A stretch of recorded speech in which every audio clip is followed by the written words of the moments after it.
Swayam Prabha. Digital India. Educated India.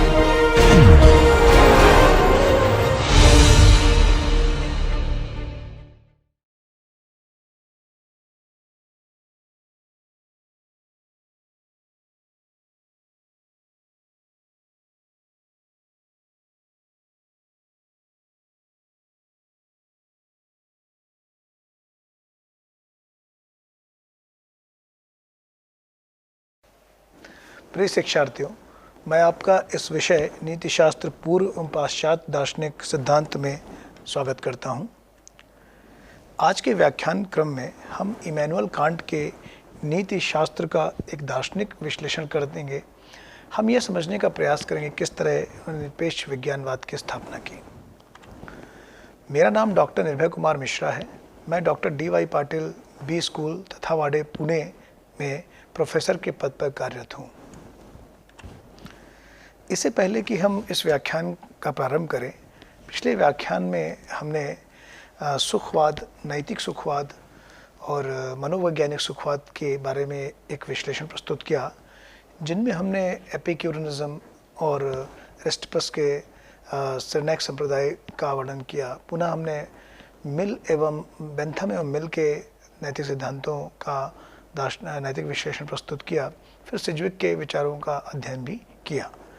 आज के इस व्याख्यान में हम सर्वप्रथम यह समझने का प्रयास करेंगे किस प्रकार कांट ने जो साध्य आधारित नैतिकता है, जिसे हम एंड ओरिएंटेड मोरालिटी कहते हैं या टेलियोलॉजिकल मोरालिटी है, जैसे कि प्लेटो और अरस्तु ने भी मूल्य परक नीतिशास्त्र की बात की, जिसमें भी उन्होंने एक टेलियोलॉजिकल मोरालिटी का वर्णन किया। वहीं सुखवाद, नैतिक सुखवाद, उपयोगितावाद में भी हमें ये टेलियोलॉजिकल मोरालिटी दिखती है या उद्देश्य आधारित नैतिकता दिखती है।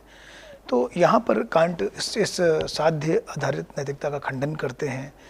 किस प्रकार फिर वो सुखवाद एवं उपयोगितावाद का खंडन करते हैं। फिर हम ये समझने का प्रयास करेंगे कि कैसे यूनिवर्सल मोरालिटी और मोरल रिलेटिविज्म के विचारों का वर्णन करेंगे।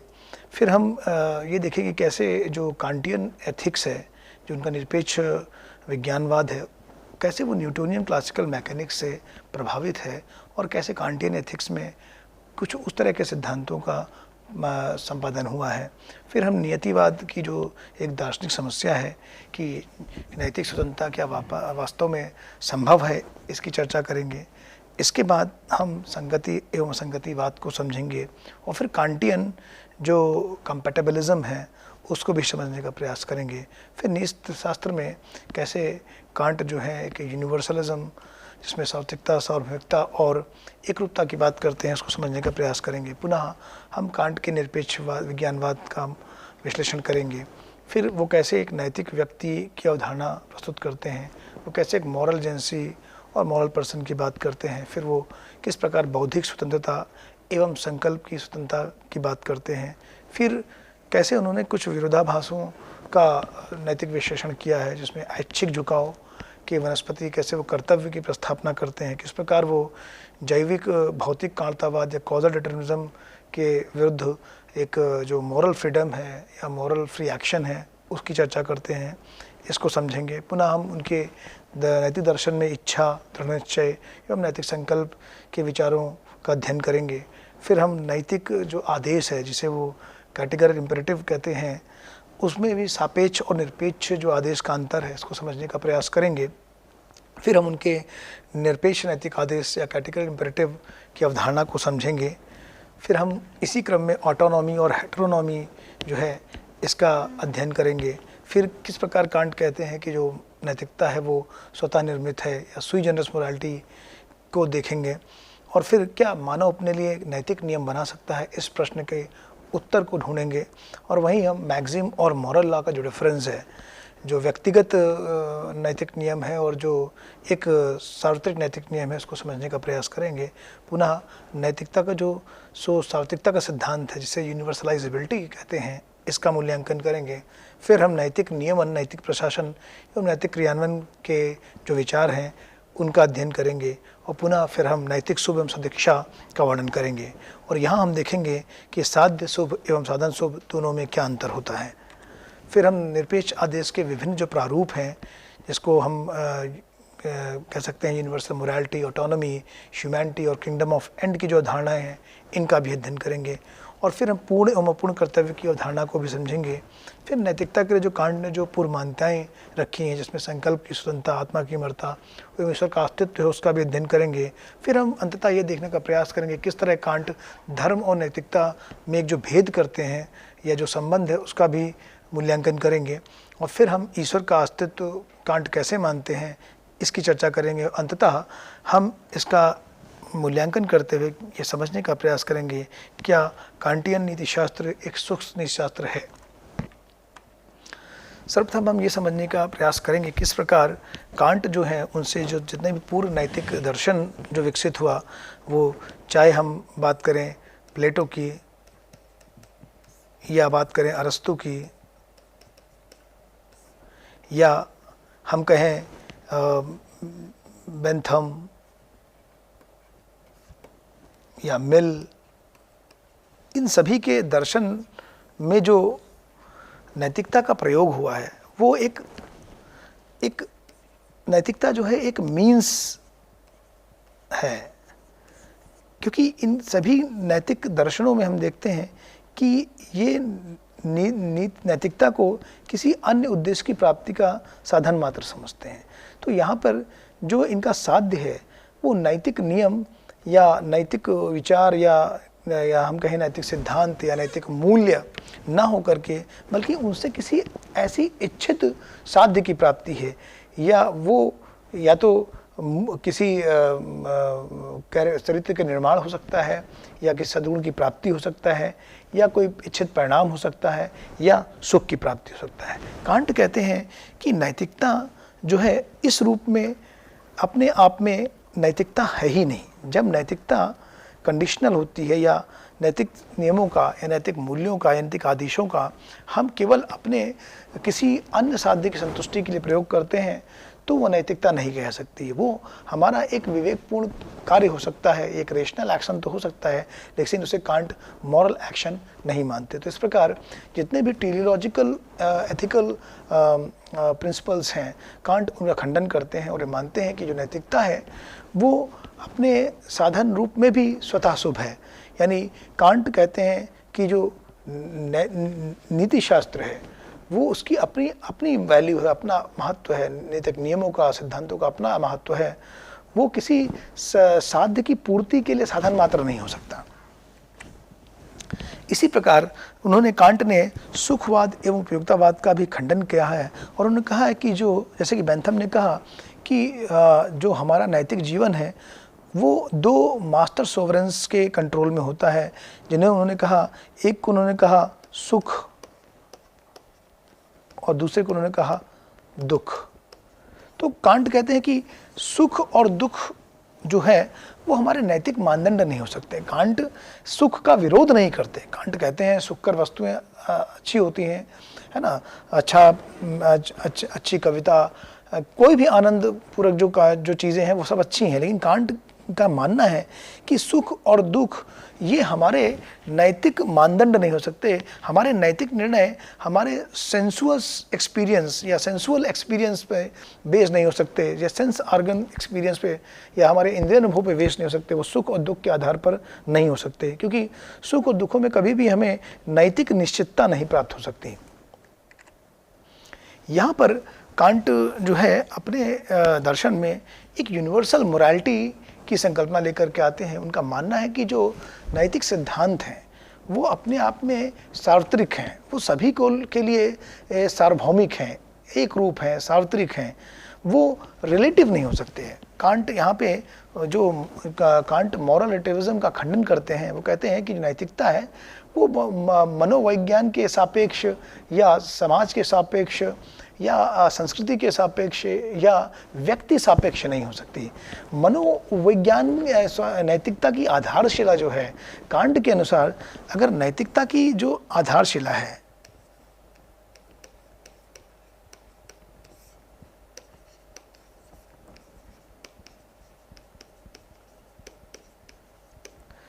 कांट कहेंगे जो नैतिकता की आधारशिला है वो रिलेटिव नहीं है, वो संस्कृति के सापेक्ष, व्यक्ति के सापेक्ष, समाज के सापेक्ष या ईश्वर के सापेक्ष, है ना, इस तरह से वो रिलेटिव नहीं हो सकती।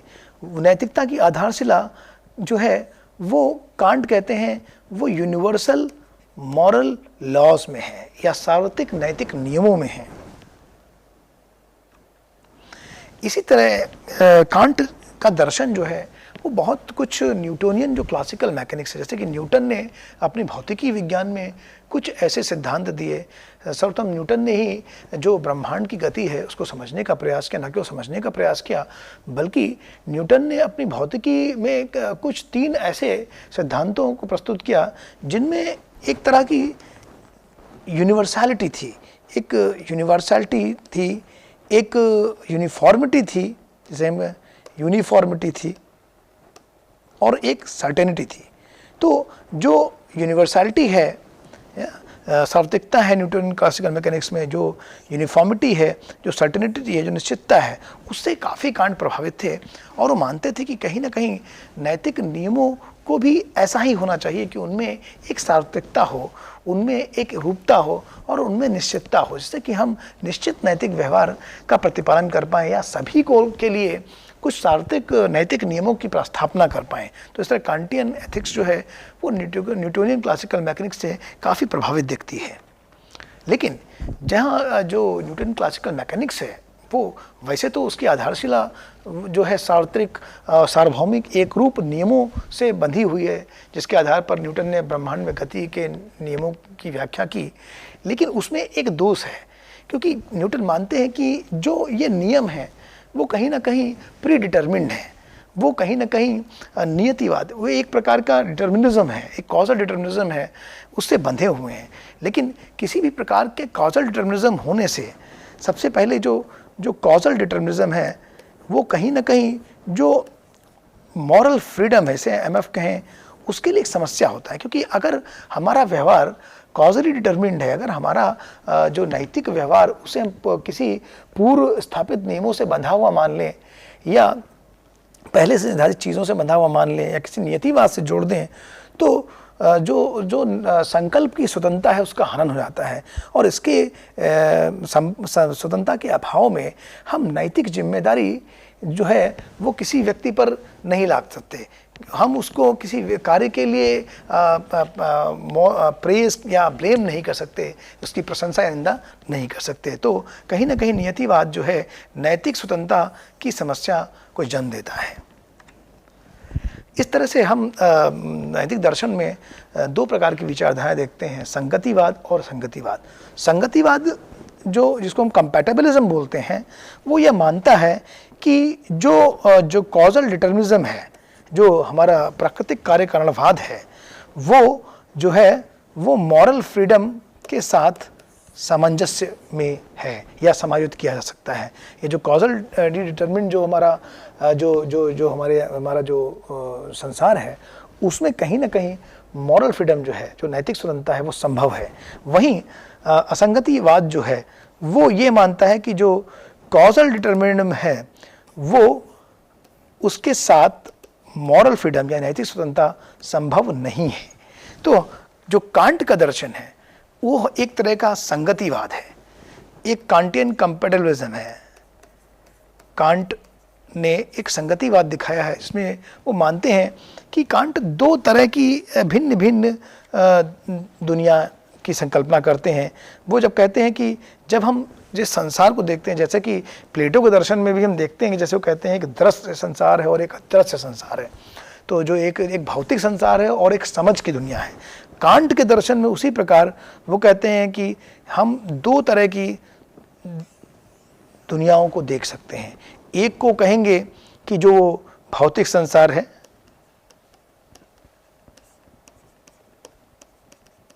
जिसे न्यूटन कहते हैं फिजिकल वर्ल्ड, और कांट ने एक अन्य संसार की कल्पना की जिसे वो कहते हैं नैतिक संसार, ऐसे हम कह सकते हैं मॉरल वर्ल्ड। ये मॉरल वर्ल्ड एक नैतिक समुदाय है, ऐसे मॉरल कम्युनिटी कह सकते हैं। इस नैतिक संसार में कांट कहते हैं जो कॉजल डिटर्मिनिज्म है जो हमारा कॉजल डिटर्मिनिज्म है, जो नियतिवाद है, वो जो पूर्व स्थापित नियमों से जो सांसारिक गति है, वो स्वभावतः भौतिक संसार पर लागू होती है। लेकिन जो हमारा नैतिक संसार है, वो हमारे संकल्प की स्वतंत्रता, जो संकल्प की स्वतंत्रता है, या हम कहें जो हमारी नैतिक स्वतंत्रता है, उससे परिचालित होता है। तो इस तरह के दो अन्य संसारों की कल्पना करते हुए कांट कहीं ना कहीं अपने नैतिक दर्शन में संगतिवाद का प्रतिपादन करते हैं, जिसे हम कांटियन कंपैटिबिलिज्म भी कहते हैं। कांट का मानना है कि नीति शास्त्र में सार्वत्रिकता, सार्वभौमिकता और एकरूपता होनी चाहिए। उनका मानना है कि हमारे नैतिक आधारशिला में हमारे नैतिक नियम जो हैं, उनका जो स्वरूप है, उनका जो नेचर है, वो यूनिवर्सल होना चाहिए, वो यूनिफॉर्म होना चाहिए, वो उसमें एक यूनिफॉर्मिटी होनी चाहिए और उसमें एक यूनानिमिटी और एक नेसेसिटी भी होना चाहिए। तो इस तरह से कांट मानते हैं कि जो नैतिक आधारशिला है, जो नैतिक नियम हैं, उनके जो स्वरूप है वो सार्वत्रिक, सार्वभौमिक और एकरूप हैं। जिस प्रकार हम किसी वस्तु को ऊपर फेंकते हैं तो हमेशा वो नीचे आती है, और अगर हम उसको कितने भी बार ऊपर फेंके वो नीचे आती है, क्योंकि गुरुत्वाकर्षण के नियम से प्रचालित है। लेकिन ये जो नियम है वो सार्वत्रिक, सार्वभौमिक और एकरूपता के साथ कार्य करता है। उसी तरह नैतिक जीवन भी नैतिक नियमों से परिचालित होना चाहिए कि उसके नैतिक व्यवहार में, हमारे नैतिक कार्यों में भी एक सार्वत्रिकता, सार्वभौमिकता और एकरूपता झलकनी चाहिए। इस तरह से कांट का जो निरपेक्ष विज्ञानवाद है, उसकी जो आधारशिला है, वो कहीं ना कहीं न्यूटोनियन फिजिक्स से प्रभावित है। उसमें जो सार्वत्रिकता है, जो सार्वभौमिकता है और जो ये निश्चयता है, उसका तत्व हमें दिखता है। और इसी को हम आगे समझने का प्रयास करेंगे कि कांट जब निरपेक्ष विज्ञान की बात कर रहे हैं, तो वो कहते हैं जो मोरालिटी है वो सापेक्ष नहीं हो सकती, वो इंद्रिय सापेक्ष नहीं हो सकती, या वो मोरालिटी किसी लक्ष्य के सापेक्ष नहीं हो सकती, वो हमेशा निरपेक्ष रूप में काम करती है। इस विचारधारा को हम धीरे धीरे इस क्रम में, इस व्याख्यान में समझने का प्रयास करेंगे। सर्वप्रथम कांट ने जो नैतिक व्यक्ति की अवधारणा दी है, या जिसे वो मॉरल एजेंसी कहते हैं, उसको समझने का प्रयास करेंगे। कांट कहते हैं कि नैतिक कार्य के लिए ये ज़रूरी है कि जो नैतिक कर्ता है वो जो नैतिक तर्क है, या जिसे मॉरल रीजंस कहते हैं, उनको समझे। तो कांट का मानना है कि मनुष्य के अंदर पहले जो बुद्धि विवेक है, जिसे हम कहें जो रेशनैलिटी है उसके अंदर पहले एक रेशनैलिटी होनी चाहिए। अगर आप मॉरल एजेंट हैं, अगर आप नैतिक कर्ता हैं, तो आपके अंदर इतनी बुद्धि विवेक होना चाहिए कि आप जो नैतिक जो तर्क हैं उनको समझ पाएँ, या नैतिक या मॉरल रीजंस को समझ पाएँ। तो ये रेशनैलिटी आपके अंदर होना चाहिए। आपका व्यवहार केवल आपके भौतिक सुखों या दुखों से परिचालित नहीं होना चाहिए, वो केवल इंद्रिय अनुभव से परिचालित ना हो, सुखों की प्राप्ति के लिए मात्र ना हो, या बहुत लोगों की भलाई के लिए नहीं होकर के, बल्कि उसमें एक बौद्धिक तर्क होना चाहिए, एक रेशनैलिटी होनी चाहिए, रीज़न होना चाहिए, और उस रीज़न के आधार पर ही आपको वो नैतिक कार्य करना चाहिए। तो मॉरल एजेंट जो है कांट के अनुसार, वो उसके अंदर एक कैपेसिटी है जिसको रेशनैलिटी बोलते हैं, जिसे हम बुद्धि विवेक कह सकते हैं, उसका होना आवश्यक है। दूसरे वो कहते हैं कि उसके अंदर एक इंटेंशनैलिटी होनी चाहिए। इंटेंशनैलिटी मतलब कि वो अपने नैतिक कर्मों को डायरेक्ट कर सकता है ना, वो क्या कर रहा है उसकी समझ है, और वो जो करता है वो समझ के करता है और उसको निर्देशित कर सकता है। यानी जो ये निर्देशन की क्षमता है, जो इंटेंशन को फॉर्म करने की क्षमता है, वो जानवरों में नहीं होती है, चीज़ों में नहीं होती है। लेकिन कांट मानते हैं कि जो मॉरल एजेंट है, जो मॉरल एजेंसी है, उसमें इंटेंशनैलिटी भी होना चाहिए। उसका जो मोटिव है वो उसका अपना होना चाहिए, और उसके मोटिव की उसको समझ होनी चाहिए, और वो जो मोटिव है वो केवल उसके शारीरिक सुख दुख में ना होकर के, शारीरिक इंद्रियों में ना होकर के, या किसी बाह्य तत्व से गाइड ना होकर के, परिचालित ना होकर के, वो उसका स्वयं का मोटिव होना चाहिए, या इसे हम कहें उसके अंदर एक इंटेंशनैलिटी होनी चाहिए जिससे कि वो अपने नैतिक कार्यों को अंजाम देता है, उनको डायरेक्ट करता है या उनको निर्देशन देता है। पुनः इसके साथ साथ तो कहते हैं रेशनैलिटी इंटेंशनैलिटी के साथ साथ उसके अंदर एक जो फिजिकल कैपेसिटी है या शारीरिक क्षमता है कि वो किसी कार्य को जान के समझ के निर्देशित करके उस कार्य को सफल पूर्वक कर सकता है।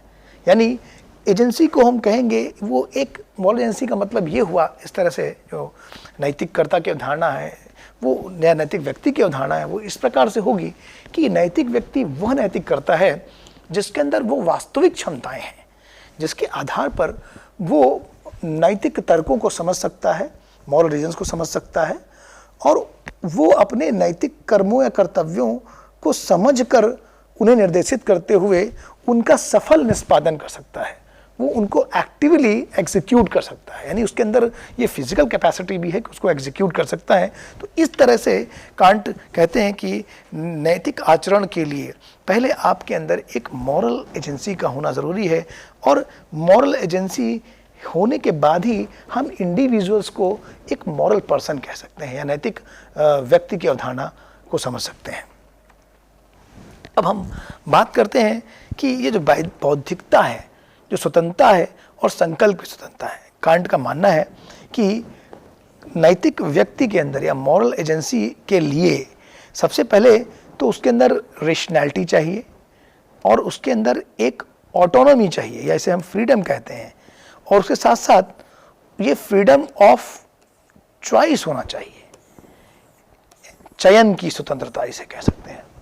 यानी अगर व्यक्ति को हम नैतिक रूप से जिम्मेदार माने या यह माने कि उसके अंदर नैतिक कार्य का सफल निष्पादन करने की क्षमता है, तो इसका मतलब ये होगा कि अगर कोई एक्स पर्सन है तो उसके अंदर रेशनैलिटी है, उसके अंदर इंटेंशनैलिटी है यानी तर्क बुद्धि है और उसके अपने अंदर अपना एक मोटिव है, और इंटेंशनैलिटी के साथ साथ उसके अंदर फिजिकल कैपेसिटी भी है और साथ साथ जो कार्य या जो चॉइस जो उसको दिया गया है वो चाहे तो उसे कर सकता है जो नैतिक कार्य है या उसे नहीं भी कर सकता है। ये जो संकल्प की स्वतंत्रता है, ये जो चयन की स्वतंत्रता है, ये भी एक महत्वपूर्ण तथ्य है कांट के दर्शन में। यानी जो एक नैतिक कार्य के लिए नैतिक कर्ता की जो धारणा कांट ने दी है उसके लिए इन सारी क्षमताओं का होना आवश्यक है जो किसी व्यक्ति को नैतिक व्यक्ति बनाती हैं। यहाँ पर कांट कहते हैं कि नैतिक व्यक्ति के अंदर जो है वो ऐच्छिक झुकाव, जिसे हम कहेंगे इंक्लिनेशन, हमारे अंदर जो सुख और दुख के लेकर जो ऐच्छिक झुकाव होता है वो स्वभावता होता है। कांट इसका विरोध नहीं करते, लेकिन कांट कहते हैं कि अगर हम ये कहते हैं कि हम किसी नैतिक कार्य को कर रहे हैं या कोई नैतिक कार्य करने जा रहे हैं तो उसका जो आधार है वो हमारा ऐच्छिक झुकाव नहीं होना चाहिए। उसका आधार जो है नैतिक कर्तव्य का हम कहें अगर आधार है तो वो ऐच्छिक झुकाव नहीं होना चाहिए। अब ये बात तो इस ऐच्छिक झुकाव से मान लीजिए कि अगर मुझे प्यास लग रही है तो प्यास लग रही है तो पानी पीना हमारा स्वतंत्र निर्णय नहीं हो सकता, क्योंकि मेरा जो शरीर है वो जैविक नियमों से बाधित है। तो प्यास लगना यहाँ मेरा एक झुकाव है, इंद्रिय झुकाव है, लेकिन मेरा पानी ना पीना उस समय ये मेरा एक नैतिक निर्णय हो सकता है, जिसके लिए मैं फ्रीडम के साथ बताऊँ कि मैं प्यासा तो हूँ लेकिन पानी नहीं पीऊँगा। तो ये एक प्रकार से मेरा एक मॉरल फ्री चॉइस हो सकती है। तो नैतिक कर्तव्य के लिए कांट का मानना है कि हम अगर नैतिक जीवन जीते हैं या किसी चीज़ को हम नैतिक कार्य कहते हैं तो उसमें ऐच्छिक झुकाव ना हो करके नैतिक कर्तव्य की भावना होना चाहिए। इसे can't duty for the sake of duty कहते हैं या सेंस ऑफ ड्यूटी कहते हैं। कांट कहते हैं जैसे ही हम नैतिक संसार में या नैतिक जीवन में प्रवेश करते हैं या हम मानते हैं कि हम कोई नैतिक कार्य करने जा रहे हैं तो उसमें एक सेंस ऑफ ड्यूटी होनी चाहिए कि उस कार्य को हम इसलिए नहीं छोड़ सकते कि वो दुख देगा, या इसलिए नहीं कर सकते कि वो सुख देगा, या इसलिए नहीं कर सकते वो अधिकतम लोगों को सुख देगा, बल्कि उस कार्य को हमें उस कार्य की भावना से, या वो किस नियम या किस आदेश या किस कर्तव्य के आधार पे है, उसके आधार पे करना चाहिए। यहाँ पर कांट कहते हैं कि जो स्वतंत्र नैतिक कार्य है वो जो कॉजल डिटर्मिनिज्म है, जो जैविक भौतिक कार्य कारणवाद है, उससे परे है, उससे अलग है, उससे बाहर जाकर के हमें ये नैतिक कार्य करना होता है। तो हमें यहाँ पर ये समझना होता है अपने अपने रीज़न से, अपने रेशनैलिटी से, कि वो सारे कार्य जो जैविक भौतिक कारणतावाद से तात्पर्य है, जो हमारे सुख और दुख के से प्रेरित हैं, या जो हमारे किसी परिणाम से प्रेरित हैं, वो कहीं ना कहीं इस कार्य कारण श्रृंखला में जैविक भौतिक कारणतावाद से बंधे होते हैं। उनके लिए हम स्वतंत्र नहीं कह सकते, हम उसके लिए नैतिक व्यक्ति नहीं कह सकते, हम उसके लिए केवल एक व्यक्ति हैं जो अपनी जैविक और भौतिक कारणतावाद से बंधा हुआ है। स्वतंत्र नैतिक कार्य के लिए, जैसा कि कांट ने कहा, कि हमें मॉरल एजेंट होना पड़ता है, यानी जो हमारी जो रेशनैलिटी है वो स्वतंत्र है, वो किसी कंडीशनल चीज़ों से नहीं बंधी है, या किसी टर्म्स एंड कंडीशन पे, या किसी चीज़ की प्राप्ति के लिए हमारी स्वतंत्रता नहीं है। हमारा इंटेंशन, हमारी फ्रीडम और हमारा जो संकल्प, जो फ्रीडम ऑफ चॉइस है, ये चीज़ें जो हैं वो जैविक कारणतावाद से प्रचारित न होकर के एक स्वतंत्र निर्णय से, एक तर्क बुद्धि से, जो तर्क बुद्धि सापेक्ष न होकर के निरपेक्ष होती है, उससे ही हम स्वतंत्र नैतिक कार्य कर सकते हैं। यहाँ कांट कहते हैं कि इच्छा, दृढ़ निश्चय और नैतिक संकल्प में एक भेद होता है। कांट मानते हैं कि इच्छाओं के आधार पर, सुख दुख के आधार पर, किसी परिणाम के आधार पर हम नैतिक मानदंड नहीं बना सकते, क्योंकि इनमें कोई निश्चितता नहीं है, इनमें कोई सार्वत्रिकता नहीं होती, इनमें कोई सार्वभौमिकता नहीं होती। तो इस तरह से हमारा नीति शास्त्र की आधारशिला जो होगी वो हमेशा एक डगमगाई सी रहेगी। यहाँ कांट कहते हैं जो इच्छा है वो हमारे नैतिक मानदंड का आधार नहीं हो सकती, क्योंकि यह परिवर्तित रहती है, पुनः यह इंद्रिय अनुभव पर निर्भर करती है, और इंद्रियां हमें धोखा देती हैं। उनका जो ज्ञान है वो निश्चित नहीं होता जब तक कि तर्क बुद्धि से समायोजित ना किया जाए। यहाँ कांट कहते हैं इच्छा और दृढ़ निश्चय में एक अंतर होता है। दृढ़ निश्चय में एक पावर होती है, एक शक्ति होती है, इसे हम डिटर्मिनिज्म कहते हैं। हम किसी कार्य करने के लिए जब दृढ़ निश्चयी हो जाते हैं, यानी हम इच्छा से वो कार्य बदलता नहीं है, उसे हम कहेंगे एक विल में एक पावर होती है जो एक नैतिक करता है, उसको प्रेरित करती है कि वो कार्य करे। लेकिन सभी जो दृढ़ निश्चय हैं वो मॉरल नहीं होते, वो अपने आप में नैतिक नहीं होते। मान लीजिए कोई अगर मर्डरर है, या कोई व्यक्ति जो अपना रिवेंज लेना चाहता है किसी से, और वो दृढ़ निश्चयी होता है कि वो रिवेंज लेगा, तो वो दृढ़ निश्चयी तो है, वो रिवेंज लेने के लिए सब कुछ करता है, लेकिन उसको हम नैतिक नहीं कह सकते। क्यों?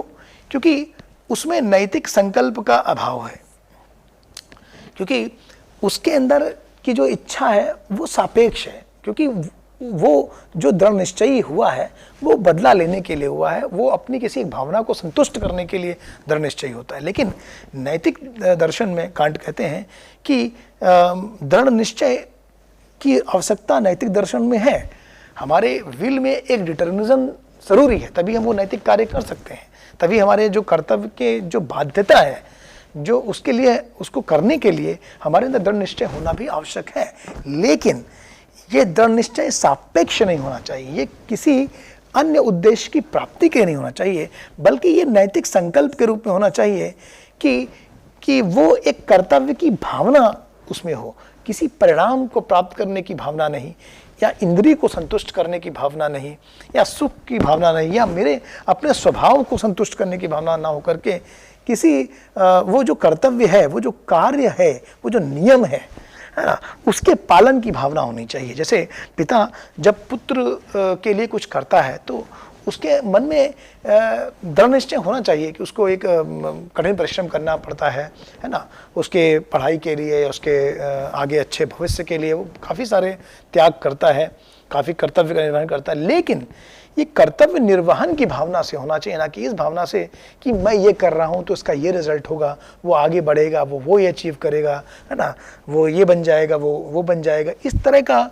विचार न लेकर के, बल्कि उसे ये विचार होना चाहिए कि वो पिता है और उसका कर्तव्य है अपने पुत्र के लिए वो करना। वो जो कर्तव्य की भावना है उससे ही हमारा नैतिक संकल्प बनता है। तो दृढ़ निश्चय का होना ज़रूरी है, लेकिन दृढ़ निश्चय का नैतिक संकल्प की भावना उसमें होना ज़रूरी है। और नैतिक संकल्प की भावना में जो सेंस ऑफ ड्यूटी है, कर्तव्य निर्वहन का जो प्रवृत्ति है, जो मोटिव है, उसका होना भी आवश्यक है। तो यहाँ जो कर्तव्य निर्वहन की भूमिका है वो बहुत ज़रूरी है। इसे कांट अपने दर्शन में कहते हैं duty for the sake of duty. तो duty for the sake of duty ये बहुत अनिवार्य है और इसी से हमारा नैतिक संकल्प बना होना चाहिए। अब यहाँ पे कांट पुनः कहते हैं कि जो नैतिकता है उसमें कुछ आदेश होते हैं, जिसे वो मॉरल इम्परेटिव कहते हैं। तो जो मॉरल इम्परेटिव है, जिसे हम नैतिक आदेश कहते हैं, उसमें कुछ करने या कुछ ना करने का बोध होता है। जैसे बड़ों का सम्मान करना चाहिए, तो यहाँ एक करने का आदेश है, या हमें झूठ नहीं बोलना चाहिए। तो ये जो नैतिक आदेश में कुछ करने या न करने का आदेश होता है। लेकिन कांट का मानना है कि ये जो नैतिक आदेश है वो दो तरह का हो सकता है। वो सापेक्ष भी हो सकता है और निरपेक्ष भी हो सकता है। तो कांट का मानना है कि जो नैतिक आदेश है वो सापेक्ष और निरपेक्ष दो प्रकार का हो सकता है। जो सापेक्ष, जब हम नैतिकता को सापेक्ष आदेश के रूप में देखते हैं तो वो पुनः एक टीलियोलॉजिकल या उद्देश्य आधारित नैतिकता हो जाती है, जिसका कि वर्णन हमने पहले किया, जो कि हमें प्लेटो के दर्शन में या अरस्तु के दर्शन में, पुनः मनोवैज्ञानिक सुखवादियों में, उपयुक्तवादियों में दिखती है। कांट का मानना है कि जो नैतिक आदेश है उसका जो स्वरूप है कांटियन दर्शन में वो निरपेक्ष होना चाहिए। वो उसे हम कहें निरपेक्ष का मतलब वो अनकंडीशनल होना चाहिए।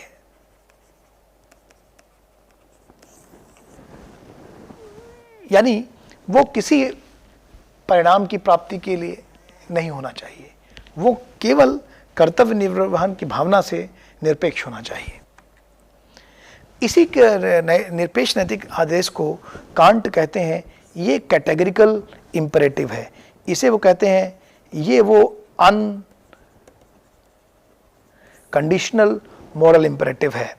इसे कैटेगरिकल इंपरेटिव इसलिए कहा है, तो दो तरह के जो आदेश दिए, सापेक्ष आदेश और निरपेक्ष आदेश, जैसे उदाहरण के रूप में समझते हैं। जैसे मान लीजिए कि मेरे अंदर ये नैतिक आदेश हो कि मैं सुबह रोज उठूंगा, व्यायाम करूंगा, जिम जाऊंगा, और जिससे मैं एक अच्छा है ना, मेरा जो शरीर है वो अच्छा होगा। तो यहाँ पर सुबह उठना एक अच्छा कार्य है, व्यायाम जाना भी अच्छा है, सब कुछ अच्छा है। लेकिन ये जो नैतिक नियम हमने बनाया वो एक सापेक्ष नियम है, क्योंकि मैं इससे एक अच्छे शरीर की प्राप्ति चाहता हूँ, जो कि शारीरिक सुख की प्राप्ति है। तो यहाँ कांट कहेंगे ये जो आदेश है वो सापेक्ष आदेश है। वहीं निरपेक्ष आदेश क्या है कि अगर मैं इस भावना से उठूं कि मुझे उठना है और व्यायाम करना है, और केवल इसलिए करूं कि ये अपने आप में अच्छा है, यानी अगर व्यक्ति कोई ईमानदार है मान लीजिए, और वो केवल इसलिए ईमानदार है क्योंकि ईमानदारी उसे लगता है कि ऑनेस्टी इज़ बेस्ट पॉलिसी, मान लो वो मानता है कि ऑनेस्टी इज़ बेस्ट पॉलिसी और ऑनेस्टी से उसके संबंध अच्छे रहते हैं या उसे अच्छे परिणाम मिलते हैं, तो इसे कांट कहेंगे ये एक सापेक्ष आदेश है। वहीं कोई व्यक्ति ईमानदार इसलिए है कि वो ईमानदारी को अपने आप में अच्छा समझता है और ईमानदारी पूर्ण व्यवहार को अच्छा मानता है, उस जो नैतिक व्यवहार को उसको अच्छा मानता है, तो उसे हम कहेंगे उसके अंदर ईमानदारी को लेकर के एक कैटेगरिकल इंपरेटिव है, एक निरपेक्ष आदेश है, एक कर्तव्य की भावना है।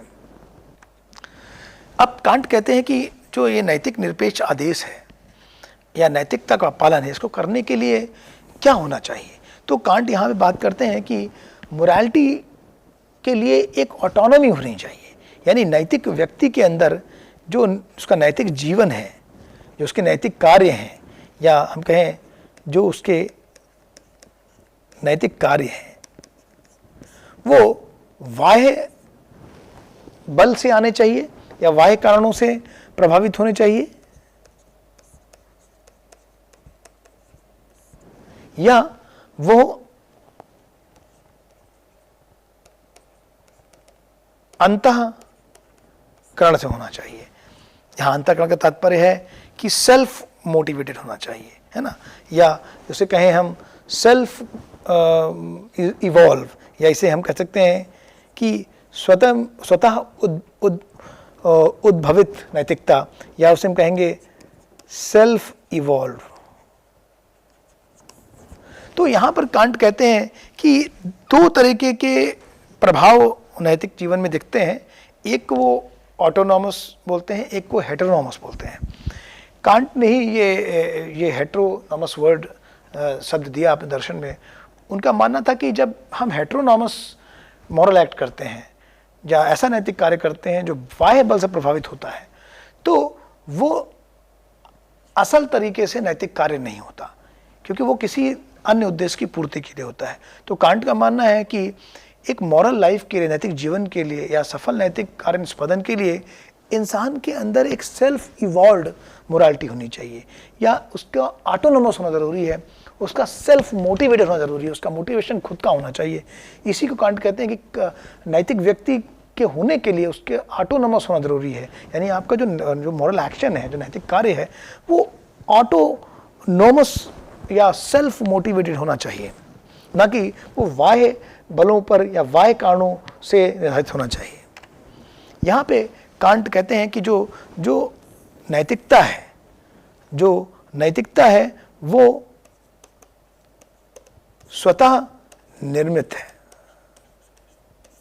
या इसको सेल्फ मोटिवेटेड होना चाहिए, है ना, यानी आपकी जो नैतिकता है वो सेल्फ मोटिवेटेड होनी चाहिए, वही में उसमें एक स्वतः निर्धारण होना चाहिए। इसे कांट कहते हैं कि मोरालिटी इज सुई जेनरस। जो मोरालिटी है वो सेल्फ रियलाइजेशन है, इसे हम एक सेल्फ रियलाइजेशन या कह सकते हैं ये एक स्वतः बोध है। कांट कहते हैं कि नैतिकता को एक स्वतः बोध की तरह होना चाहिए, एक स्वतः निर्मित नियम के आधार पर होना चाहिए, या सेल्फ मोटिवेटेड होना चाहिए। तो यहाँ पर अब यह प्रश्न आता है कि क्या मानव अपने लिए नैतिक नियम बना सकता है? तो इसके उत्तर में कांट का जवाब है हाँ, यस, मानव अपने लिए नैतिक नियम बना सकता है, लेकिन वो नैतिक नियम की प्रकृति क्या होनी चाहिए। जैसे यहाँ पर कांट एक अंतर करते हैं, जैसे वो मैक्सिम और मॉरल लॉ कहते हैं। मैक्सिम को हम कह सकते हैं कि व्यक्तिगत नियम। जैसे मान लीजिए कोई पर्सन पी है, वो अपने लिए एक रूल 1 बनाता है, R1। वो बनाता है कि मैं हमेशा सुबह 4 बजे उठूँगा, है ना, या मैं ये एक्शन A1 करूँगा या एक्शन A2 करूँगा, व्हाटएवर, जो भी वो अपने व्यक्तिगत जीवन के लिए नियम बनाता है। तो इसको कांट कहेंगे ये एक मैक्सिम है उसका अपना जीवन के लिए। लेकिन हर मैक्सिम नैतिक नियम नहीं हो सकता। तो यहाँ पे कांट कहेंगे कि moral law is a maxim but not all maxims are moral laws. क्यों? क्योंकि मॉरल लॉ होने के लिए केवल उसका नियम मात्र होना जरूरी नहीं है, केवल नियम होने से वो मॉरल नहीं होता। कांट का मानना है कि उसके अंदर एक कैपेसिटी होनी चाहिए, जिसे वो कहते हैं सार्वत्रिकता, यूनिवर्सलाइजेबिलिटी। मतलब अगर पर्सन पी कोई नैतिक कार्य करता है ना, या A1 कहें, है ना, या कोई A1 कार्य करता है, तो वो कब मैक्सिम होगा और कब वो मॉरल लॉ ML होगा, ये समझने की जरूरत है। वो मैक्सिम कब मॉरल लॉ बनेगा जब वो यूनिवर्सलाइज किया सकता है, सामान्य बौद्धिक तर्कों से एक सामान्य व्यक्ति उसे स्वीकार कर सकता है या वो सार्वत्रिकता के साथ सब पर लागू किया जा सकता है। वो मैक्सिम, जैसे मान लें कि अगर मैं ये मैक्सिम बनाऊं कि मैं उधार लूंगा किसी से लेकिन वापस नहीं करूंगा, तो ये मैक्सिम मॉरल लॉ नहीं हो सकता, क्योंकि इसे कोई भी स्वीकार नहीं करेगा। या मैं ये मैक्सिम बना लूं, मॉरल लॉ बनाऊं कि मैं आपसे झूठ बोलूंगा, आपको सत्य नहीं बताऊंगा क्योंकि आपको हो सकता है सत्य जानने से दुख हो जाए, अगर ये बना लूं तो ये मैक्सिम मॉरल लॉ नहीं हो सकता, क्योंकि इससे हम उस जो हमारा जो अन्य व्यक्ति है उसको हम साधन के रूप में मानते हैं, हम सुख और दुख के आधार पर जो झूठ बोलते हैं, तो ये मैक्सिम मॉरल लॉ नहीं हो सकता। तो मॉरल लॉ को मैक्सिम मॉरल लॉ होने के लिए उसमें सार्वत्रिकता का होना ज़रूरी है, उसमें यूनिवर्सलाइजेबिलिटी का होना ज़रूरी है। यहाँ कांट कहते हैं कि व्यक्ति के अंदर अपने जो व्यक्ति है, जिसे हम मॉरल एक्टर कहते हैं, उसके अंदर नैतिक नियमन की शक्ति है। वो अपने लिए जो व्यक्ति है ये वो नियम बना सकता है, बशर्ते वो जो नियम है वो यूनिवर्सलाइजेबल होने चाहिए। यानी उस व्यक्ति के अंदर नैतिक प्रशासन की क्षमता है, वो उसका नैतिक क्रियान्वयन भी कर सकता है। तो जो मॉरल एजेंट है वो न केवल नैतिक नियमों को बना सकता है, वो अपना मॉरल एडमिनिस्ट्रेशन भी कर सकता है और वो उसके द्वारा सफल नैतिक कार्य को अंजाम दे सकता है, नैतिक क्रियान्वयन भी कर सकता है। अगर उसके अंदर ये क्षमताएं हों, जैसा कि हमने अभी तक जिक्र किया कि उसके अंदर अपनी रेशनैलिटी हो, इंटेंशनैलिटी हो और साथ साथ उसके अंदर ऑटोनॉमी हो और उसके साथ साथ वो ये जानता हो कि किसी मैक्सिम को मॉरल लॉ कैसे बनाते हैं या उसके नैतिक नियमों में यूनिवर्सलाइजेबिलिटी हो, अगर वो इस तरह से अपने नैतिक कार्यों को बनाता है तो वो नैतिक नियम भी बना सकता है, अपना नैतिक स्वयं प्रशासन भी कर सकता है और सफल नैतिक कार्य को अंजाम भी दे सकता है। लेकिन कांट यहाँ पे कहते हैं कि इस सब के बावजूद भी नैतिक व्यक्ति के अंदर सद इच्छा का होना बहुत ज़रूरी है। कांट कहते हैं कि वैसे नैतिक रूप से बहुत चीज़ें मूल्यवान हैं, ऐसे ज्ञान का एक नैतिक मूल्य है, शक्ति का भी नैतिक मूल्य है, सुंदरता का भी नैतिक मूल्य है और हम सभी लोग अपने जीवन में इन सभी चीज़ों की कामना करते हैं या इनके पीछे या इनके द्वारा कुछ ना कुछ कार्य करते हैं या इनको प्राप्त करने की का प्रयत्न करते हैं। लेकिन तो कांट का ये मानना है कि भी कोई भी नैतिक कार्य या मूल्य तब तक नैतिक नहीं कहा सकता जब तक कि उसके पीछे सदिच्छा या गुडविल हो। गुडविल कांट कहते हैं कि ये एक ऐसी सदिच्छा है जो अपने आप में गुड है। ये गुडविल जो है वो किसी रिजल्ट के लिए, किसी परिणाम के लिए, किसी संतुष्टि के लिए ना होकर के अपने आप में शुभ है। तो नैतिक शुभ की अवधारणा में कांट कहेंगे कि गुडविल जो है वो अपने आप में एक स्वतः साध्य शुभ के रूप में होती है। तो बिना गुडविल के कोई भी व्यक्ति नैतिक व्यक्ति नहीं हो सकता और ना वो नैतिक कार्य का सफल निष्पादन कर सकता है। इसी प्रकार जब कांट कहते हैं कि जो चीज़ें जो नैतिक शुभ है वो दो प्रकार का हो सकता है, जैसे कि कांट से पहले के दर्शन में जो नैतिक शुभ की अवधारणा है वो कहीं ना कहीं परिणामवादी रही है या मूल्यवादी रही है। इन दोनों में ही मूल्य को पोषित करना, मूल्य की प्राप्ति करना या किसी परिणाम की प्राप्ति करना या मानव स्वभाव को संतुष्ट करना या सुख की प्राप्ति करना, इन सभी आधारों में जो शुभ है वो कहीं ना कहीं साधन रूप में होता है।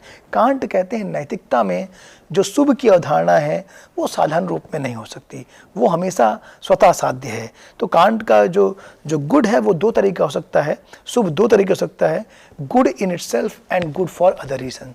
तो कांट का जो सदिक्षा है वो गुड इन इटसेल्फ पर फोकस करता है, यानी नैतिक कार्य में जो सदिक्षा है वह स्वतः साध्य होनी चाहिए, वो किसी साधन पे नहीं निर्मित होनी चाहिए।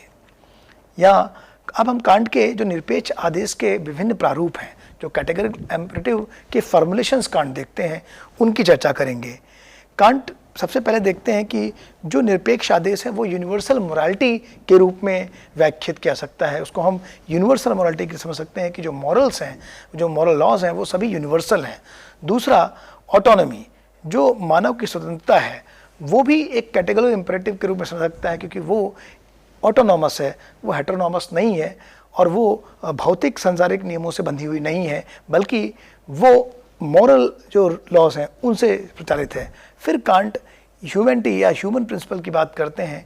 यहाँ कांट कहते हैं कि हमें सभी मानवों के साथ ऐसे व्यवहार करना चाहिए, स्वयं के साथ एवं अन्य के साथ भी ऐसे व्यवहार करना चाहिए कि हम उन्हें कभी भी साधन के रूप में इस्तेमाल ना करें, बल्कि उनके मानव अस्तित्व का सम्मान करें, हमेशा साध्य के रूप में। कहते हैं कि we must treat all the human beings, whether in others or in oneself, always as an end, never as means। तो इस तरह से कांट कहते हैं। कांट को इसीलिए हम फादर ऑफ ह्यूमन राइट्स भी कहते हैं। जैसे देकार्त को अगर हम कहें कि वो फादर ऑफ मॉडर्न फिलॉसफी हैं, तो कांट को हम कह सकते हैं कि he is a father of modern ethics also. तो कांट का मानना है कि हमें सभी मानवों को साध्य रूप में देखना चाहिए, उनको एंड की तरह ट्रीट करना चाहिए, मीन्स की तरह ट्रीट नहीं करना चाहिए। तो जितने भी प्रकार के अपराध होते हैं समाज में, चोरी करना या खून करना, बलात्कार करना, इन सब में हम कहने के मानवता को एक साधन के रूप में ट्रीट करते हैं, साध्य के रूप में देखते हैं। तो यहाँ पर जो कांट है वो ह्यूमन रिस्पेक्ट की, मानव गरिमा की बात करते हैं और मानव अधिकारों की बात करते हैं। इसके आधार पर हमेशा हमें मानवता का सम्मान करना चाहिए। वो इसलिए भी कांट कहते हैं क्योंकि जो मानव है वो वस्तुओं और पशुओं से भिन्न है, क्योंकि मानव के अंदर एक स्वतंत्र क्षमता है, चयन की क्षमता है, वो एक स्वतंत्र जीवन का निर्वाह कर सकता है। वो he can choose and act freely, act and choose freely. यहाँ कांट का एक और निरपेक्ष विज्ञानवाद का जो प्रारूप है वो किंगडम ऑफ एंड्स में है। कांट ऐसे राज्य की कल्पना करते हैं जहाँ सभी लोग स्वतंत्र हैं और स्वतंत्र रूप से नैतिक निर्वहन करते हैं और वो एक दूसरे का सम्मान करते हैं। कांट की पूर्ण कर्तव्य और पूर्ण कर्तव्य की अवधारणा भी महत्वपूर्ण है। कांट कहते हैं पूर्ण कर्तव्य वो होते हैं जिनका जो कंडीशन अनकंडीशनल हैं, जिनको तोड़ना हमारे लिए उचित नहीं है। जैसे दूसरे से झूठ ना बोलना या प्रॉमिस कीपिंग करना या आत्महत्या ना करना, ये हमारे लिए पूर्ण कर्तव्य हैं। और अपूर्ण कर्तव्य वो हैं जो जिनके टूटने से या जिनके ना होने से कोई मॉरल अनुचित नहीं हो सकता। जैसे अपने व्यक्तित्व का विकास करना, दूसरों की सहायता करना, इनको हम अपूर्ण कर्तव्य की अवधारणा से समझ सकते हैं। यहाँ कांट के नैतिक दर्शन में कुछ पूर्व मान्यता है। कांट मानते हैं नैतिकता होने के लिए केवल उसका निरपेक्ष आदेश या निरपेक्ष विज्ञानवाद या उसकी आधारशिला सार्वत्रिकता, सार्वभौमिकता, एकरूपता का तो होना ही चाहिए, बल वो तीन पूर्व मान्यताएं मानते हैं। पहली है कि एक नैतिक व्यक्ति के अंदर संकल्प की स्वतंत्रता होनी चाहिए कि वो कोई अगर एक्स कार्य है तो वो कर भी सकता है और उस एक्स को नहीं भी कर सकता है। उसकी आत्मा की अमरता को भी माना है कि हो सकता है कि आत्मा अमर है, कि हो सकता है कि इस जन्म में जो हमारे कर्म हैं वो पूर्ण ना होकर के अन्य जन्म में भी जाएं, तो वो आत्मा की अमरता को भी मानते हैं, संकल्प की स्वतंत्रता को भी मानते हैं। और कांट ने ईश्वर का अस्तित्व भी माना है एक न्यायकर्ता के रूप में। कांट मानते हैं कि ईश्वर का अस्तित्व एक न्यायकर्ता के रूप में ज़रूरी है ताकि वो हमारे जो मॉरल एक्शंस हैं उनका जजमेंट कर सके, उनका न्याय कर सके। इसके बाद हम देखते हैं कि कांट के दर्शन में धर्म और नैतिकता में क्या संबंध है। कांट की जो मोरालिटी है वो इंडिपेंडेंट सिस्टम है, उसका धर्म से कोई संबंध नहीं। कांट मानते हैं कि मोरालिटी अपने आप में एक स्वतः निर्मित व्यवस्था है, उसके लिए ईश्वर का या धर्म का होना आवश्यक नहीं है। हाँ, ईश्वर का अस्तित्व एक न्यायकर्ता के रूप में होना तो कांट ने पूर्व मान्यता माना है, लेकिन उस तरह से उन्होंने जिस तरह से धार्मिक धर्मों ने ईश्वर के अस्तित्व बल देकर के नैतिकता को प्रकाशित किया है, उसका कांट खंडन करते हैं। यहाँ ईश्वर का अस्तित्व कांट एक न्यायकर्ता के रूप में मानते हैं। अब हम अंततः ये देखेंगे क्या कांटियन नीतिशास्त्र सूक्ष्म नीतिशास्त्र है। तो हाँ, कांट ने जिस तरह से वैज्ञानिक आधारों पर नैतिक आधारशिला रखी है, जिस तरह से उन्होंने कर्तव्य निर्वहन की भूमिका पर बल दिया है, जिस तरह से निरपेक्ष आदेश का प्रतिपादन किया है, वो कहीं ना कहीं व्यवहारिक जीवन को देखते हुए जहाँ पर कहीं ना कहीं हम परिणाम को लेकर के आकर्षित होते हैं, कहीं ना कहीं हमारा मानव स्वभाव हमारे नैतिक कार्यों में दिखता है, कहीं ना कहीं सुख दुख की भावना से प्रेरित होकर भी हम नैतिक कार्य करते हैं। इन सब तत्वों को देखते हुए ऐसा जान पड़ता है कि कांट का नीतिशास्त्र एक सुस्त नीतिशास्त्र है। फिर भी इससे ज़्यादा वैज्ञानिक नीतिशास्त्र हमें संपूर्ण नीतिशास्त्र में कहीं नहीं दिखता। ये कुछ कृतियाँ हैं जिनके आधार पर यह व्याख्यान बनाया गया है। धन्यवाद।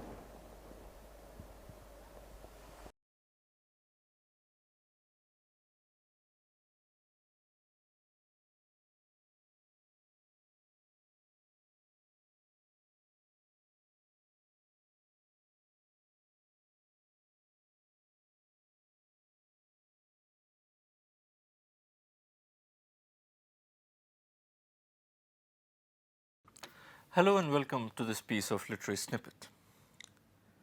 We usually know William Shakespeare as the most revered figure in the history of English literature. But we often tend to forget that he has also been one of the most hated figures in literature. And here I am not talking only about those boys and girls who have to memorize long sections from Macbeth or King Lear or Julius Caesar before they can go and sit for their school or college exams.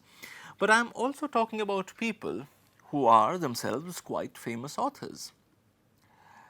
Tolstoy, for instance, considered the writings of Shakespeare to be, and I quote, crude, immoral, vulgar and senseless. George Bernard Shaw absolutely loathed Shakespeare, as he did Homer. But perhaps no other criticism about Shakespeare is more damaging than the one which says that Shakespeare is a marvelous storyteller, provided someone has told him the story earlier. Now, this piece of criticism is particularly damaging because it is true. None of Shakespeare's plays contain any original story whatsoever. They are all written using pre-existing materials, pre-existing stories.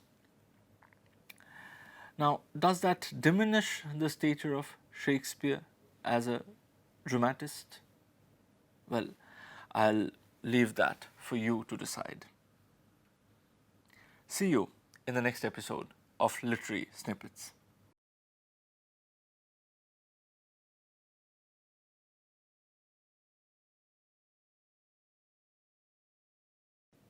I am A.K. Sharma and I teach sociology at IIT Kanpur.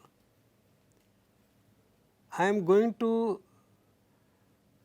address the question, what is the relevance of statistics in sociology? In India, there is some confusion about role of statistics in sociology, and most of the students of sociology suffer from what I call phobia of statistics.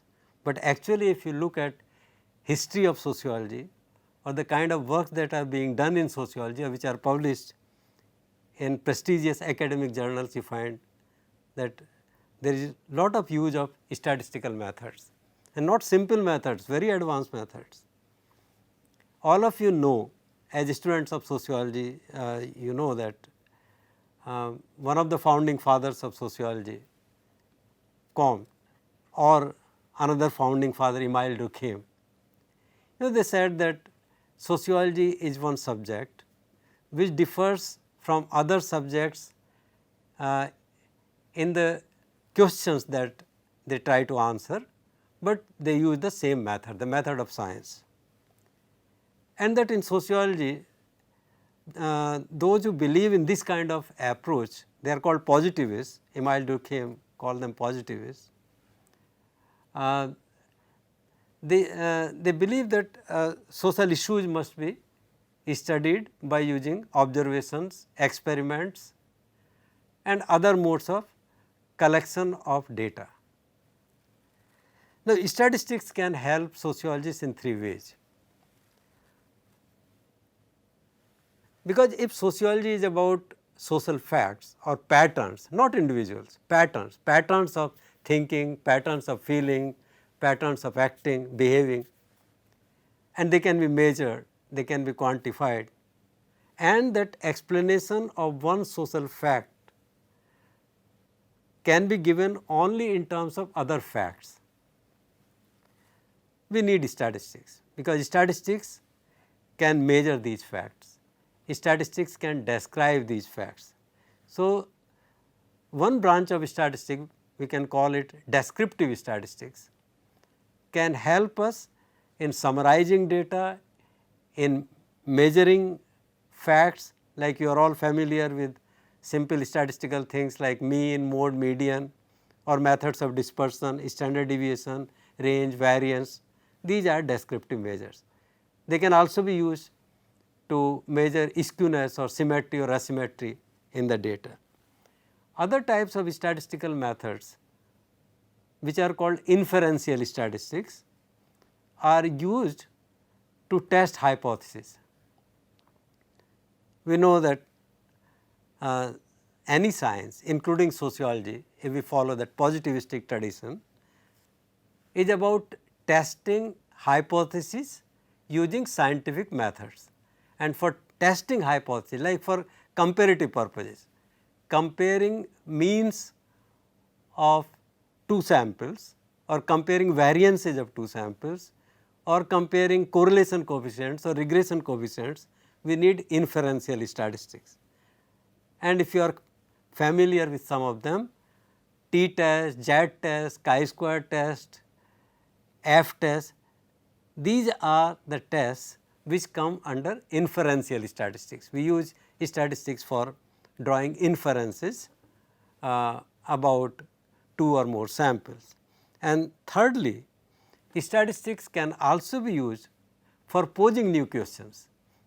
I remember that a few months ago, I read an article in Population and Development Review in which the authors Cole and Gramajo, they tried to explain homicide rates and variations in homicide rates across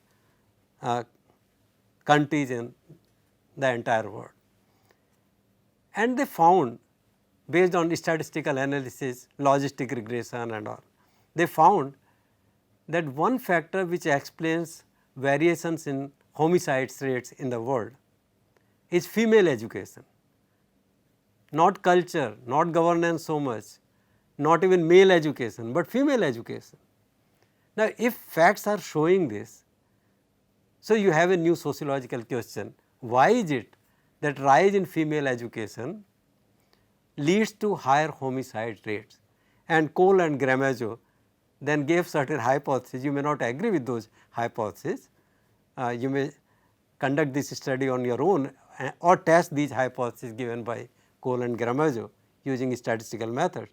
But the point I am making, that in addition to describing data, drawing inferences, statistical methods can also be used for raising new questions in sociology.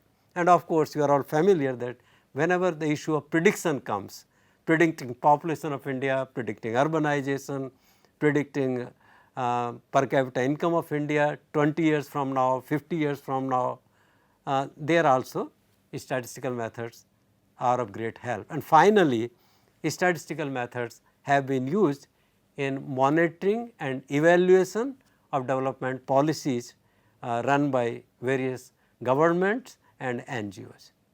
Thank you very much.